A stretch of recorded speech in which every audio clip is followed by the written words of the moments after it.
Victor Venkatesh గారి Sankranti. So మళ్ళీ ఇప్పుడు మనం సంక్రాంతికి వస్తున్నాం సినిమా. సో 2 కంపేర్ చేస్తే మీరు ఏ సినిమాకి సపోర్ట్ చేస్తారు? సో ఒకప్పటి శ్రీకాంత్ గారు, వెంకటేష్ గారు కలిసి నటించిన ఆ సినిమానా? లేకపోతే ఇప్పుడు సింగిల్గా సోలోగా వచ్చిన వెంకటేష్ గారు దాదాపుగా 200 కోట్లు కొట్టారు. సో సంక్రాంతి మూవీ కానీ వచ్చింది ఇప్పట్లో ఎన్ని వేల కోట్లు కొట్టేది, ఎన్ని వందల కోట్లు కొట్టేది, మీ అభిప్రాయం కామెంట్ చేయండి. అదేవిధంగా సంక్రాంతికి వస్తున్న సినిమా గురించి చెప్పాలంటే దాదాపుగా ఈ సినిమాకి తక్కువ బడ్జెటే, దాదాపు 50 నుంచి 80 కోట్లు పెట్టారు. బట్ కానీ అవుట్పుట్ మాత్రం అదిరిపోయింది.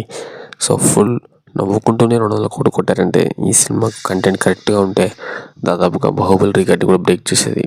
సో ఇప్పటికీ చాలామందికి ఈ సినిమాపై కనపడింది భయ్య. సో అమలాపురం నుంచి అమెరికా దాకా, అంతర్వేది నుంచి ఆస్ట్రేలియా దాకా ఎక్కడ చూసినా కూడా భారీ కలెక్షన్స్. సో ఆస్ట్రేలియాలో కూడా కలెక్షన్స్ ఉన్నాయని అర్థం చేసుకోండి ఈ సినిమాకు ఫేమస్ ఏంటుందో. సో మొత్తానికి అయితే ఈ సంక్రాంతి విన్నర్ పక్కాగా క్లీన్ హిట్, అంటే ఫస్ట్ విన్నర్ సంక్రాంతికి వస్తున్నాం సినిమానే ఖచ్చితంగా.